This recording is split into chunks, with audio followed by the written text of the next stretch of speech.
The following is a local resident producers program. The program content is the sole responsibility of the producer and does not necessarily reflect the views or policies of CATV2, Oshkosh Community Access Television, the City of Oshkosh, the Oshkosh Cable Television Advisory Commission, or Time Warner Cable.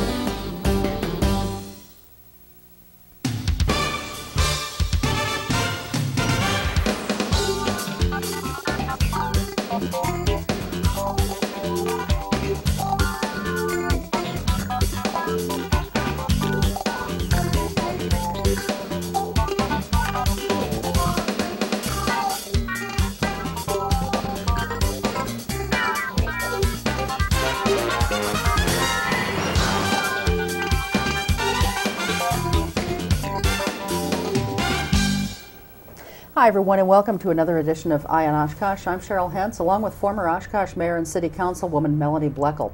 Earlier this summer, we're taping this incidentally on December 18th, but this past summer we had Oshkosh School Board President Dennis McHugh on the show. After that show, during the show he spoke about a number of issues, including teacher salaries, face-to-face time, other contractual issues, and so forth. Following that show, a number of teachers and school district employees called, really expressing some discontent with some of the things that Mr. McHugh had said. Now, we did invite a couple of faculty members from Oshkosh West on the show as rebuttal guests. They did come on. I think that we were very grateful for their appearance. However, when they were here, they really didn't say a whole lot about what they took exception to. In any event, Mr. McHugh had not had a chance during that show to finish some of the things he wanted to talk about, so we wanted to have him back. We also wanted him to come back and address some of the things that the teachers kind of had complained about his comments of. And also joining us this evening is Ben Schneider II, another school board member. So thank you to both of you, and of course for anyone who doesn't know, Ben Schneider II is on my immediate left, and Mr. McHugh, the president of the school board, is on my far left. So thank you very much for being here, especially when we're only a week away from Christmas, and if you're like a lot of people, you've probably got that last minute shopping or chores to do. So it's like a big Christmas present for the viewers. Yeah. Well, we like to think it is. Every one of our shows is a gift to the viewers, we think. Wow. How's that for ego? Wow. I'm so glad I didn't say that. No, but we are very appreciative of your both being here. I guess one of the first questions that I had is, you know, Dennis, you have since said that, not since our last show, but you have just announced that you're not going to be running for re-election again this April. And you have brought, I think, in your last year as school board president, professionalism and decorum back to the board. I think that under past presidents it seemed to be a little out of control, and you will be sorely missed on the school board. What prompted you to not run again? Well, simply put, I just don't have time. I'll give you an example. I haven't had my fishing boat out more than one time in the last 3 years. Wow. I've given up almost every one of my hobbies, and this is typical of all board members, incidentally. Anybody that's ever had, you know, an elected position. If you want to be a good official, you have to spend an awful lot of time, which usually is all of your free time, you know, doing your job, you know, checking things out, you know, your professional reading, just keeping abreast of all of the things that affect the elected position that you're in. It consumes you. Sure. And I have gotten so far behind just the simple things like painting the house, you know, and things like that. So this is typical of me. You know, you may not know, but I probably have a Winnebago County record. I've been elected to the same position with a break in between 3 different occasions. Since I've been on since 1982, on and off. And so, who knows? I may be back again. You may be back if too many of the wrong kind of people get elected. Right. Well, that's teaching them. As you kind of look back, either just on this most recent tenure or your entire 21 years on the board, anything that you're most proud of? Any regrets? I really don't have any regrets. I'll have to say that the opportunity to serve the public has been far more rewarding than I thought it would be. I mean, the amount of work required doesn't bother me in the least. At least I feel that I'm accomplishing something, which in my case, it's nothing earth-shaking, but maybe bringing in an awareness to the public of school issues. I think that was quite lacking. The first time I was elected, I believe 4 of the 7 members were appointed prior to my first term on the board. At least one principal told me that nobody prior to me had ever conducted a campaign to get onto the Board of Education. Nobody really wanted the job. And so I ran on a Back to Basics campaign, and I've done that ever since, and I'm still involved with that. But the it's just rewarding in a kind of odd way. You just feel satisfaction that you're giving something back to the community. Sure. And I mean, I love Oshkosh. I have no intentions of ever leaving Oshkosh, and I just think I owe it to Oshkosh, and I feel fulfilled in that. And I don't have to hang my head and say that I'm sorry to someone on the street that I don't know the issue, because I do know the issues, and I think I've done a good job at that. And so I'm going out on a high. Is there anything yet that you want to accomplish in the next 4 months, 3.5 months? That's pretty hard to do. Right now we're grappling with financial issues, and we're making some significant headway in providing solid education in the face of millions of dollars worth of cuts. And I'm kind of proud of that we were able to establish that balance between education and finances, and I think that's progressing quite well.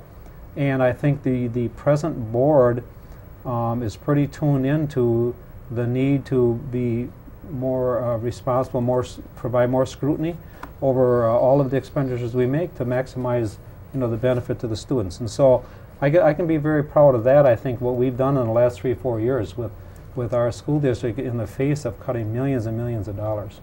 Well, wonderful. Well, on behalf of the entire city, I think we owe you a tremendous pat on the back and a debt of gratitude. Really. Well, so. you don't owe that to me, but I thank you for that. I mean, I'm very sincere in this. It has been a pleasure.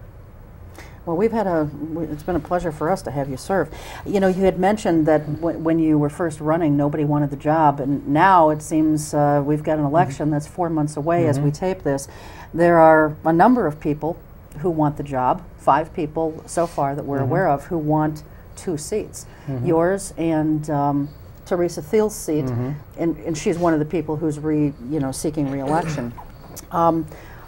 Who are the candidates who are running besides Teresa Thiel? And we'll talk about that a little Teresa bit. Thiel is running, of course, incumbent.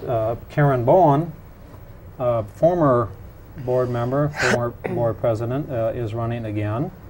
You may recall that in the last election she was beaten badly. Well, I would say thrown out of office. Yeah. Yes. Without a doubt. She was bloodied. But she's coming back to probably attempt to have our meetings last till 1 o'clock in the morning with endless discussions on meaningless issues, and promote her continuous quality improvement, the CQI concept, which is never produced a single fruit in our district.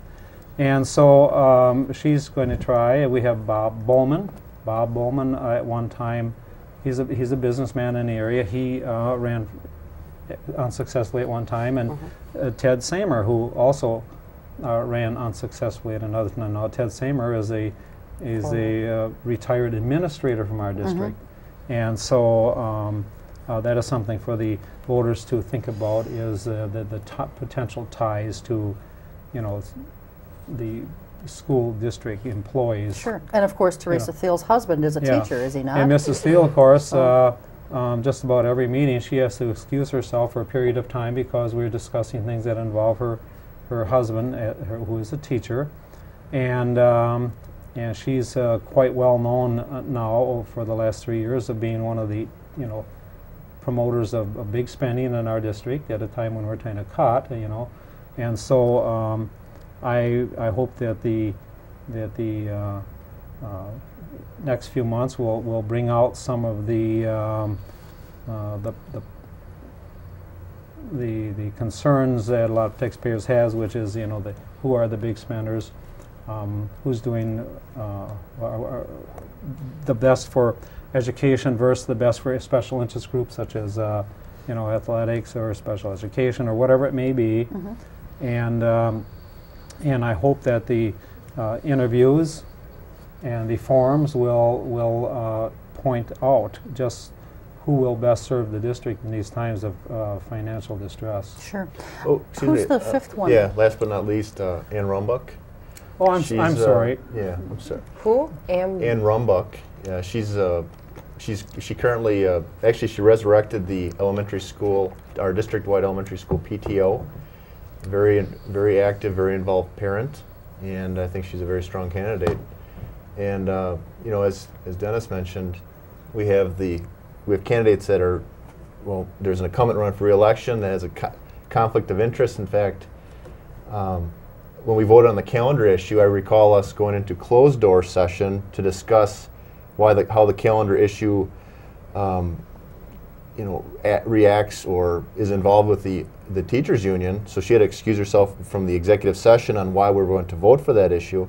Well, then she actually voted on the calendar. So she actually was not privy to some of the major reasons why we're voting on this and how it reacts with the teachers union, but then she was able to show up again for voting. So it really, in my opinion, just cripples the process when you have someone that's kind of a part-time board member.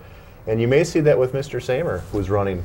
He's a retired administrator, and currently we pay about $1.8 million a year of our budget for retiree benefits. And he is currently a recipient of those benefits. Well, 95% of his health insurance is paid towards by the taxpayers from 55 until 65. It's part of their contract. And that's all tied to the present union negotiations. Whatever the retirees get or whatever could potentially be cut is tied to the negotiations that you're presently in, which Mr. Samer would be a recipient of. Right, and he is actually administrator, so he's non-represented, but there's a board policy that says that, and I don't believe based on current statute you're able to change that midstream. I don't know how that works. However, I do know that there will be a conflict of interest. How will that play out specifically remains to be seen, but it's refreshing to see, you know, two new candidates in Bowman and Ann Rumbuck that really seem to be coming this from a from a very objective viewpoint. Can I go back for just 1 second? Did I understand you correctly that Mrs. Thiel had to excuse herself from the executive or closed session because of the conflict of interest, but then she voted on the calendar? How do you, I mean, despite forgetting about the conflict of interest, that issue notwithstanding, how do you effectively vote on an issue that you've not been privy to the discussion of? Well, in all fairness, you know, she was privy to much of the discussion, but that it just scratched my head on that question, how one can vote on an issue with perhaps half the information. As an elected official, that's exactly my point. Well, as an elected official, like Dennis mentioned, not catering to any special interest group, and that's what a board member represents, all groups. You have to look at, you know, a comprehensive, holistic approach, and you can't just look at it from, oh, how is it going to affect that group? Because then you're basically, you put politics above principle, and how that occurs with that situation. I'm actually at odds with that whole situation. I'm hoping that we have a change.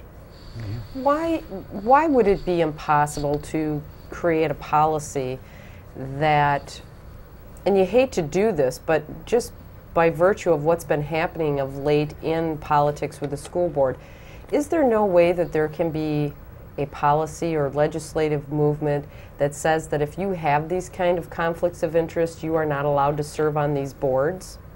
Such as your husband is a school teacher and therefore you're not privy to a lot of the negotiation because of the sensitive nature of the issue. You're an ex-administrator whose benefits are tied to negotiations that happen in executive session. Is there any reason that there couldn't be a policy that people like this could not participate? Well, I'm sure this is steeped in court rulings. Where Just you due have to the right discriminatory legislation? Yeah, you have the right to, seek to public office, and that's pretty strong. It's a pretty strong right, and because 9/10 of the time you can serve the public. Incidentally, in case of Mrs. Steele, there are times in a public session too she can't discuss the budget because the budget hasn't been passed yet. Once a budget is passed, then she is exempt from that restriction. So she is hamstrung in a lot of ways in participating in normal Board of Education procedures. Well, it's interesting because not too terribly long ago in the newspaper, the legislature, the state of Wisconsin legislature is talking about a movement, and they used a specific example with one of the university presidents, Catherine, I know, I'm spacing out on it too. Lyle. Yes. I follow. Catherine Yep. Lyle. She's a big hubbity hub with the university system, but she also serves in her private time on a energy commission board, which does their business with the university. The university buys energy from this particular We Energy Corporation. She happens to serve on the board. The legislature felt as though this was a huge conflict of interest because such a huge portion of their budget is directed toward energy and public service and utilities like all of our budgets are. The legislature thinks that's a problem. She doesn't think it's a problem. How would that differentiate from a situation like this? If the legislature thinks that a high-ranking university person can't serve on a private board, why wouldn't it be equally as distasteful to have someone like Teresa Thiel, whose husband's benefits are tied directly to the taxpayer's pocketbook, serve? And I guess maybe that's more of a... Can I interject something? Sure. And this is one issue that I hope the public really picks up on more, but we have a budget deficit, our upcoming budget for 04-05, we have an implied budget deficit of around $800,000. I say implied because it's based on budget assumptions.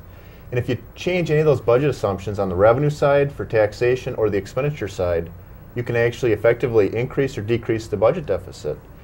And the budget deficit is basically assumptions from a few of our administrators.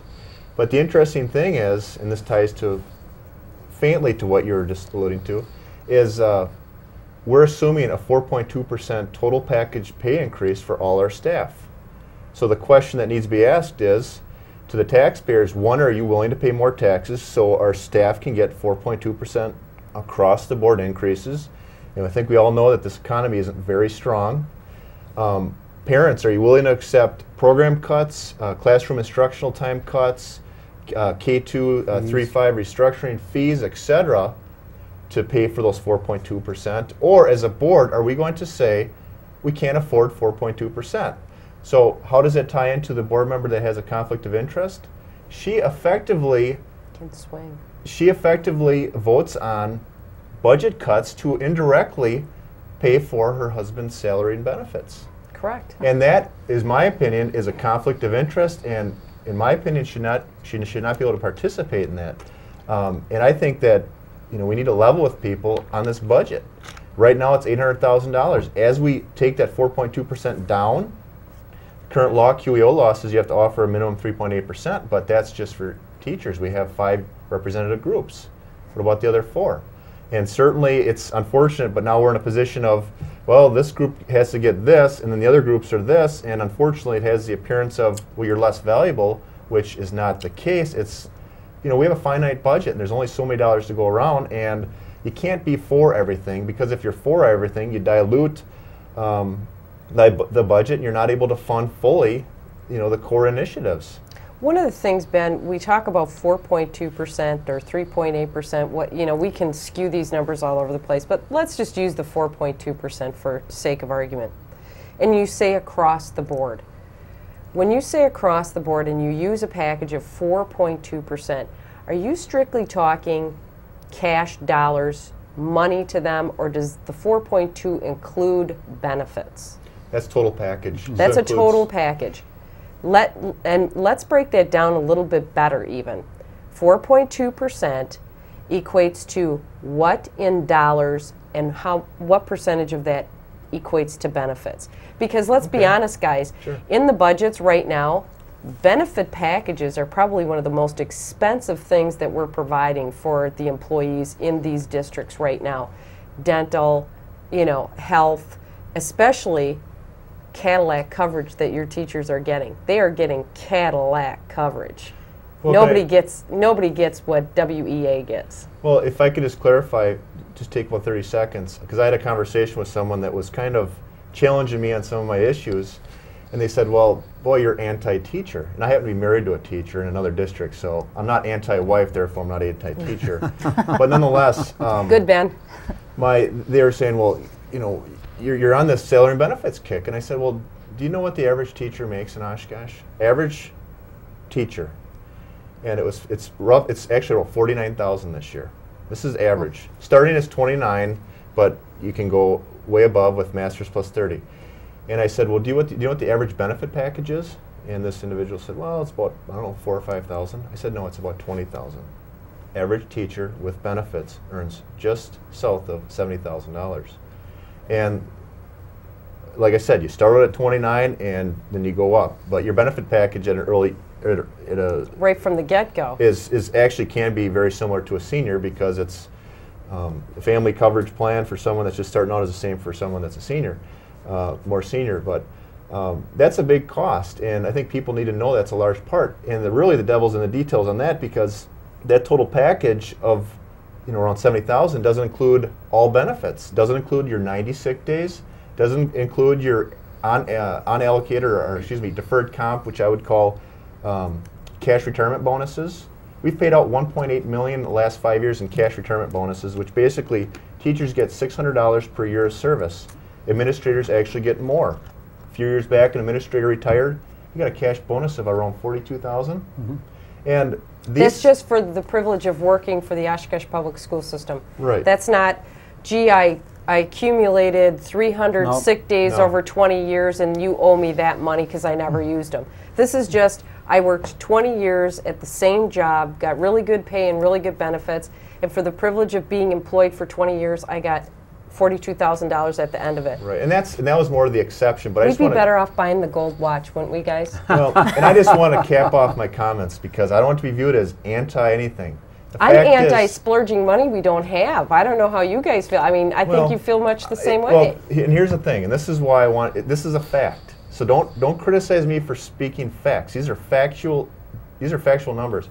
But the point is, if we spend $1.8 million the last 5 years on retirement cash bonuses, that's $1.8 million less for textbooks, roof repairs, educational initiatives. And you need to debate that issue. Do you want to continue doing this, or do you want to continue to delay roof repairs? You need to have that discussion. And having that discussion, or me saying we should have the discussion, doesn't make me anti-education. Actually, it makes me concerned about funding education for the next 10 years, because at this pace, we're not going to have the money to pay teachers in 10 years.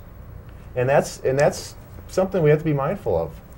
The other thing that's always kind of been a real thorn in my craw is when you start talking about what the average teacher makes, and you're saying 49, start out at 29, work up depending on credits and things like that, the average teacher can then start flushing out at about $49,000 to $50,000 a year.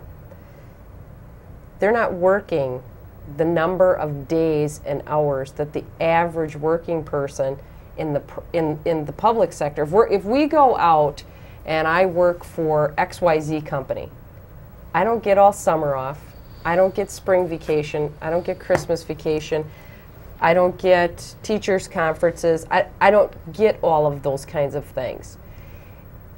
In one of your recent contract negotiations, your face-to-face time was cut. How many days are these teachers actually in front of our kids teaching them? Books open, tests being written, knowledge being absorbed. Teacher in front of the class saying, this is your history, this is what we did during World War II, Vietnam. How many days are they actually doing that in the course of a year? believe we're at 175 Yeah. this year. We dropped But then there's about 5 days. It was 175 and then you dropped No, 5 days? no, we are at 175. Okay. The Department of Public Instruction formally required 180 face-to-face days, forgiving one snow day, for example, and I think a parent conference evening, something to that effect. But now there is an issue out there about collaboration, where by extending school day a couple of minutes, you accumulate time, and the 5 days will award the teacher something like 26 collaboration periods of a half hour each, like Monday, is it each Monday morning? See, I was not on a negotiating team this year, so I'm not exactly sure about all the details, but the days formerly spent face-to-face with kids are now spent with collaboration. And the way they meet the standard, the Department of Public Instruction standard, is instead of days, they add up minutes. And does this, forgive me for the interruption here, Denny, but when I hear things like, we're going to add 30 seconds or a minute, or let's just even give you a break and say 3 minutes onto every class period, and then somehow that's going to add some sort of value to the lesson. When you're listening to these things and they come back to you as school board members and the president of the school board, does that sound as ridiculous and asinine to you as it does to me? Because that just frustrates me. You're going to add a minute to every day, take 5 days. I mean, 180 days is not a lot of time to spend in front of kids teaching them what they'll need to know, life's lessons, history, mathematics, trigonometry, accounting. We're setting the foundation for our children, hopefully, to go to secondary education so that they'll be prepared for the work world.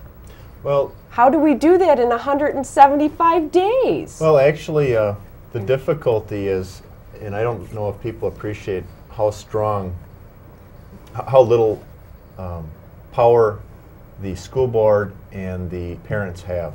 Oh, because, as a parent, I remember. And that's reality. I mean, they have a law that says you cannot make any less than 3.8% total package increase over the previous year. And also, based on contract, I mean, this is the only profession that I know in the world that you get a raise based on getting more credits and actually getting more gray hair, turning another year. That's called steps and lane changes. That's why you get to the 4.29%, you know, because you have steps and lanes, 3.8 built on top of that. But it is frustrating. What's encouraging on the calendar issue is they're asking a lot of questions about is what we're doing effective. And I see some benefits to certainly the team planning, the collaboration time between teachers to pool the resources that have, you know, the same child for math, or excuse me, you know, for math in different core areas, and say this child's struggling in here and he's also struggling, he or she's struggling in reading. What can we do together as teachers to work together to try to get that student up to getting in the right direction? And there are some positive initiatives, but I certainly have concerns, and I did not support the calendar.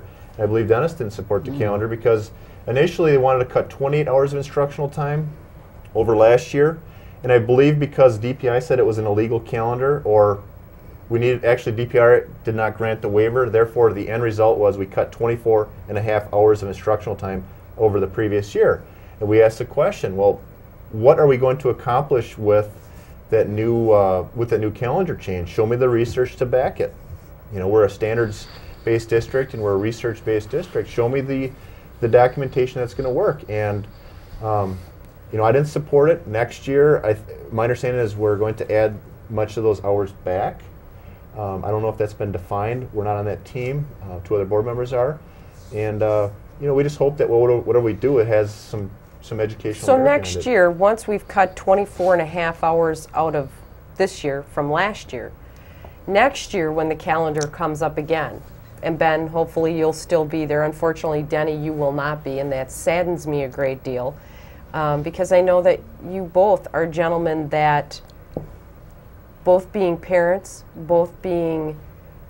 you understand the people of this community. You have a pulse of what it is that we need, and that we're not as articulate maybe as saying as you are, and as knowledgeable about the issues. And we know, I know, that you both take incredible beatings.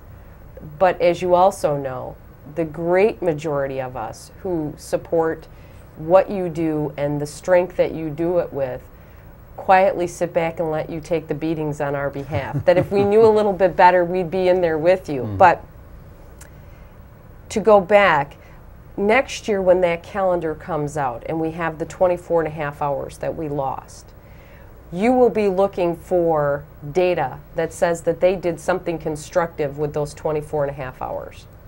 Is that what you're saying, Ben? Right, and actually take that a step further.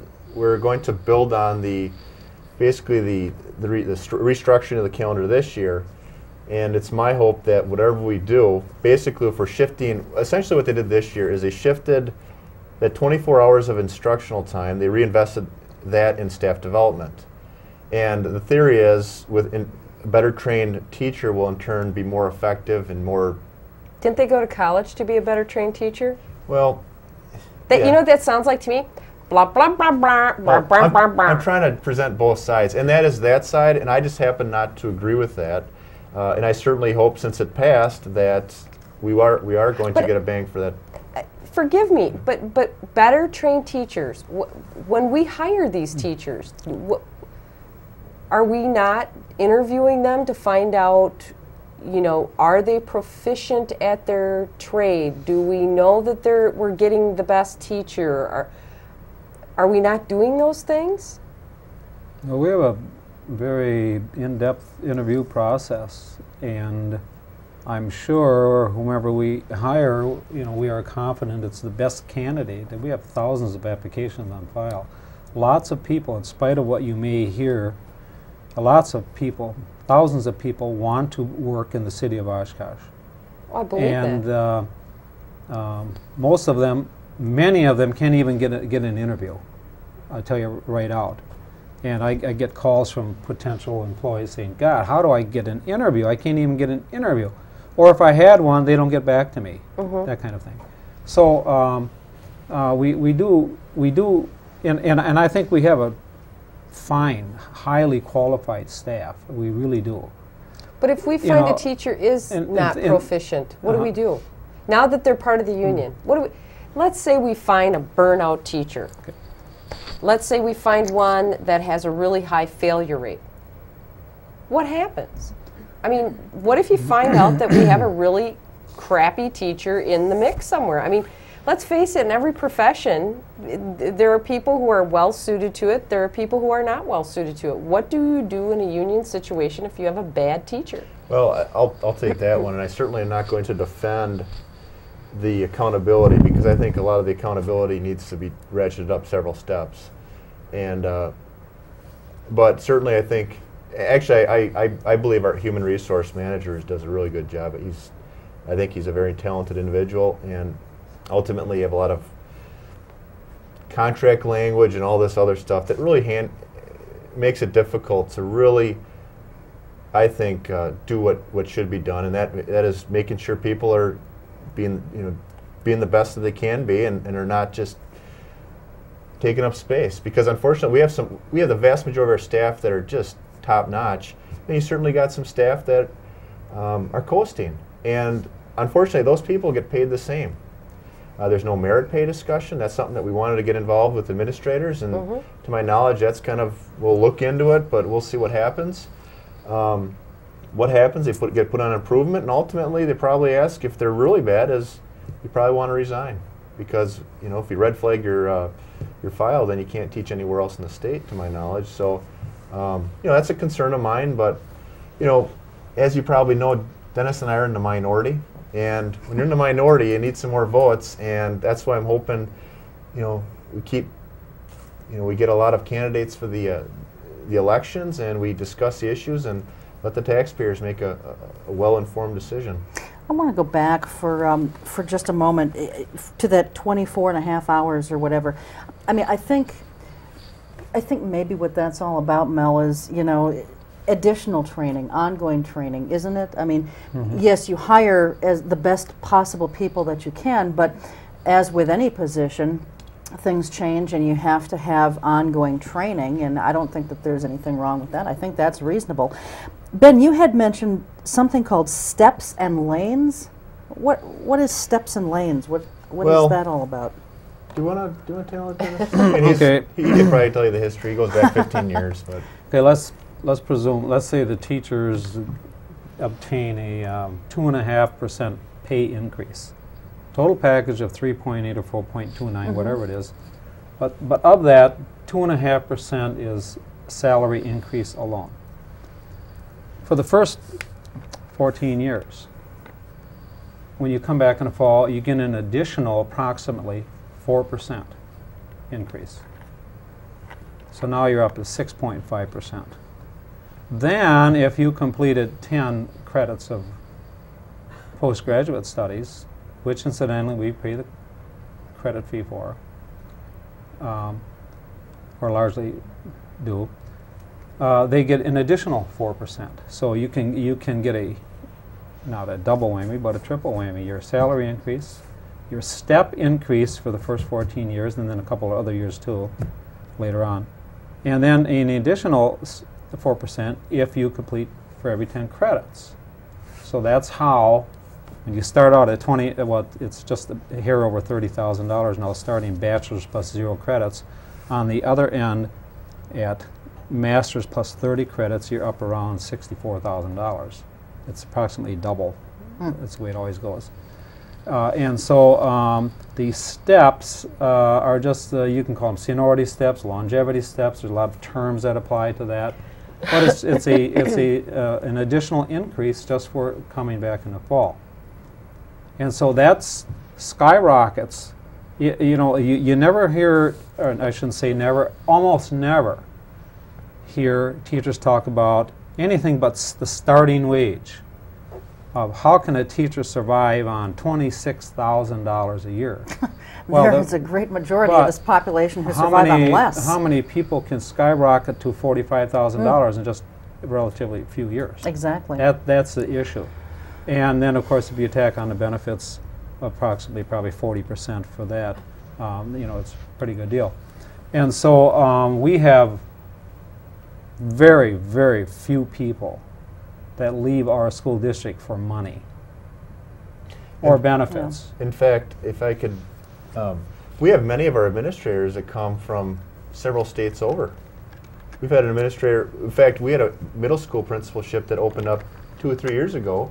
There's 43 or 44 applicants for that job, but because we were in a tight labor market, they went to a step 7 to get that person, which basically said, we're going to credit you with 7 years experience. And in all fairness to the district, this individual, I believe, is very talented. However, when you're in a budget crunch, and you're putting people at a much more accelerated pay scale, the money's got to come from somewhere. It's either. Wait, I don't understand what you just said. Oh. You had 44 applicants. 43, 44. Okay.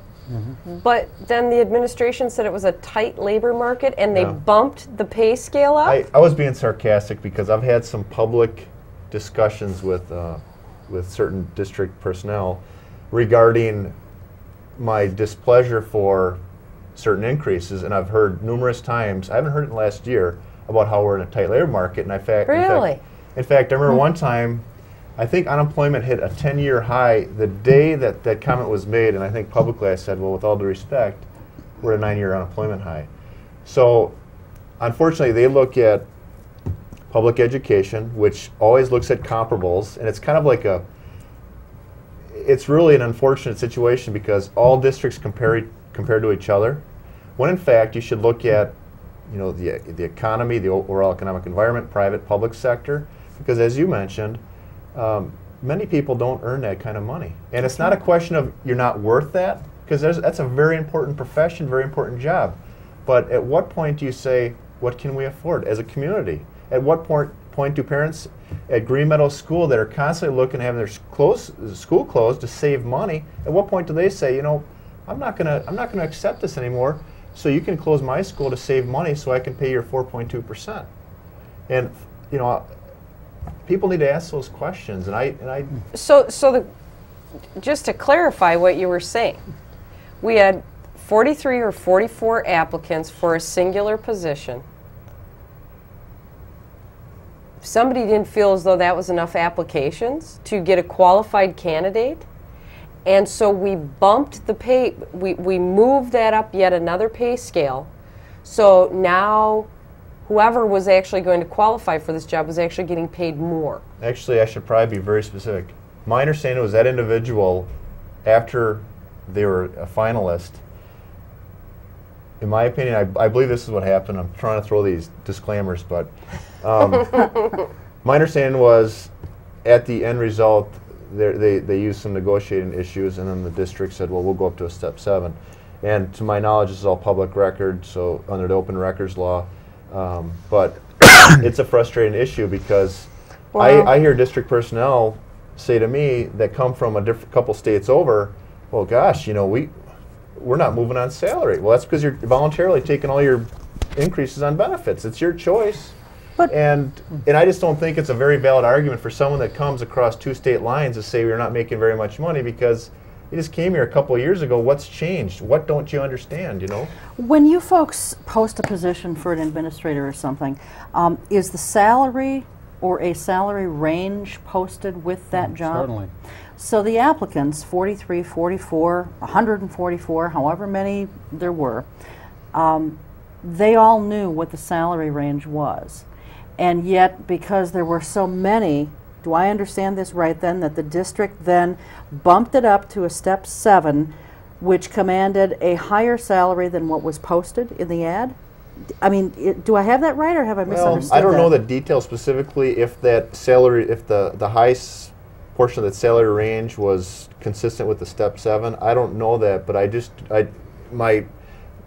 the premise behind my whole discussion and example is when we're in a tight labor market, when we're in a tight budget and we're in a very loose labor market, the district, the school board has the power, and you say, well, this is what we're going to pay, and I think we can find a quality person at this position. And unfortunately, I still don't understand how a 2% increase defines respect or defines quality. Why is a 4% raise 4.2%? Why is that the assumption? But in any event, whether it was a salary attached to a step 7 or not, they did bump it up to a step 7, and they did give a higher salary than what was advertised. Well, I can tell you with all surety that we often, not we, our top people, negotiate with them a salary to get them to our district. Now, let's take a step further. We don't negotiate with hiring teachers because that's a union bargaining issue. But very often, we'll hire a teacher $4, $5, $6, $10,000 higher than the starting salary. Now, some of it is based upon shortage in a certain careers field, such as interpreter. There's some distinct shortage. Math, I think, is one probably. And so there is some justification.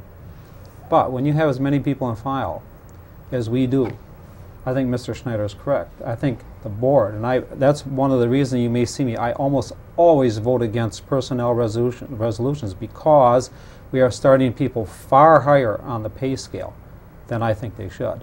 I think starting wage is starting wage.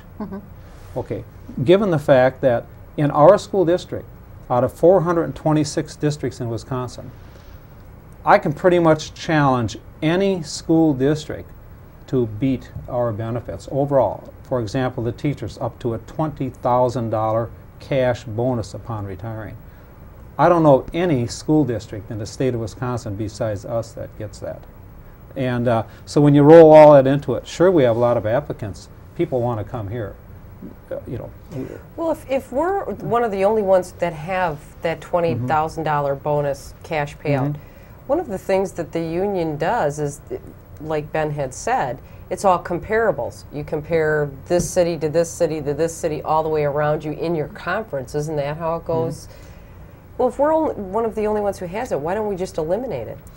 Well, you know, it has to be negotiated. Once it's in, you get a very You can't take anything away without putting you something get a Santa else in Claus its place. board that's in the giving spirit, and it basically commits future boards and taxpayers Jingle and bells, jingle Yeah. future students to these. You have to negotiate it out, and people aren't really. So be very careful what you're so willing to bring to the table, because you may be paying for that a good long time. And there's been a lot of elected officials over the years that were very generous with other people's money. And I tell you, it's very easy to tax to the max, to spend other people's money. And what you need to do is ask the tough questions. If we spend this dollar, what educational value will we get? And you get to the point where you commit so many dollars into the future, and it's basically starting to impede education. So I have a very quick question, because I know that Melanie has a couple things she's clipped from some papers. Doozies. Yes, that she's clipped from some newspapers here in town, and I just want to know. Okay, so we've got 175 face-to-face days. How many days do the teachers actually work? I realize that there are some like work days, parent-teacher conference days. 191. Yeah. 191. Okay. 191 7-hour days. Okay. Thank you. Now Yeah. that's contract, what they call contract time. Obviously, they take work home. You know. Sure. They, And I know they tra- attend you school like during the any other summer and- professional. Sure. And then they do attend seminars and conferences on their own time. You know, you have to understand that. And so, yeah. Now remember, now the reduced number of days, 175, are longer days by a couple of minutes. One of the proposals was, for example, like 50 seconds per period in the middle school, which would equal to like 7 minutes a day, and then you extrapolate that, and at the end of the year, it ends up to a day or two, you know, something like that. And therefore, you know, I always said, well, geez, what if people would say, well, I heard that, is that true? And I said, well, go to your employer, tell them you want to work 4 minutes a day longer and take another week off for deer hunting, and see what they tell you. I can tell you what my bosses would tell me. And so I agree with you, Melanie, that it's ridiculous. That concept of a minute here, a minute there, I think is meaningless. I think our students are being shortchanged. Here's the problem. Here's the problem. Our district is bent on collaboration. I think it's a good concept. But now, because they have working the same number of days, 191, but they've devoted a lot of time to collaboration instead of Education. well, I don't want to. I'm not saying, Education no, directly to the yeah, children. you might say in a direct way.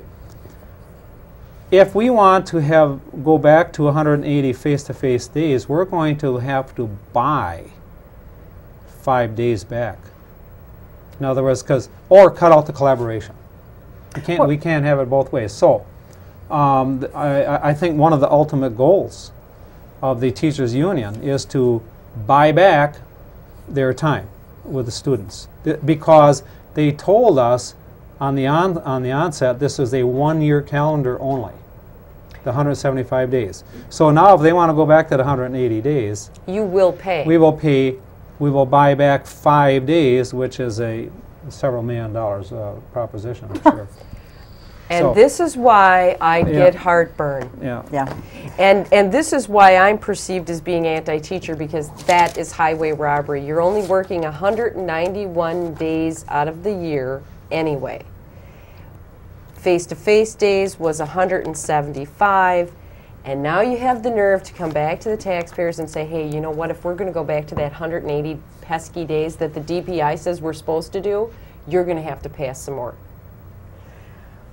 My question is, why don't we have year-round school? We have the facilities. We're paying the teachers anyway. Let them make what the rest of us make, we do. working year-round. Do you realize, when I was on the board the first time, 1982, we generally had about 20 students in summer school. Every one of them was a special education student, funded by the federal government, no big issue. We now have over 5,000 students in summer school, taking a range of classes, all the way from enrichment classes, you know, fun things, you know, which is fine. I call it free daycare.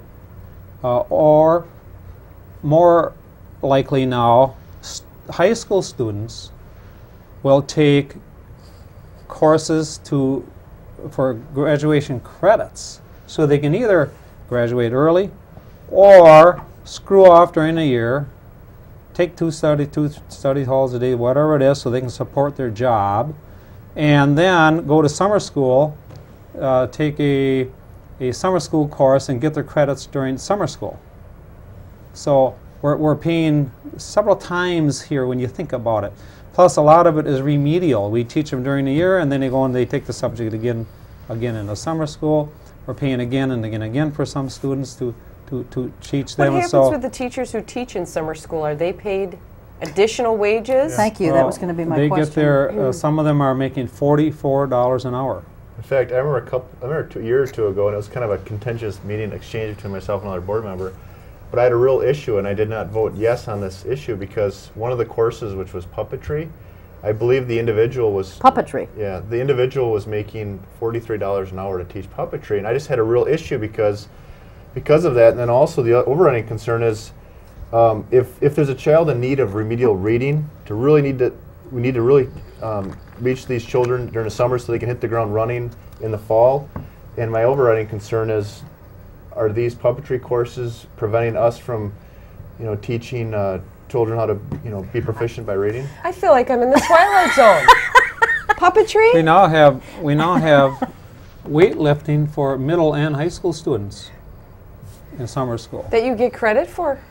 No, that's not. I don't believe you get credit for graduation. There are some user fee offsets, I believe, on much of that. Yeah, some of them are. To the extent of it's a break even, I'm not certain. However, these are the issues. Education has really changed a lot. So we are a step from all year schooling.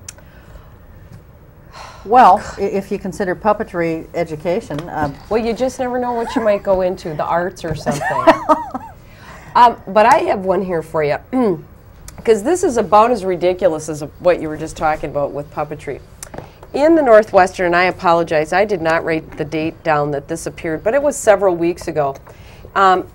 This is a new spin on gym. I don't know, can you see that? Here, we'll do it this way. New spin on gym, and I showed this to Dennis and Ben, and of course they're aware of it already. The Jefferson Elementary School first graders have new spinning cycles for gym class. Guys, spinning cycles for kids in school.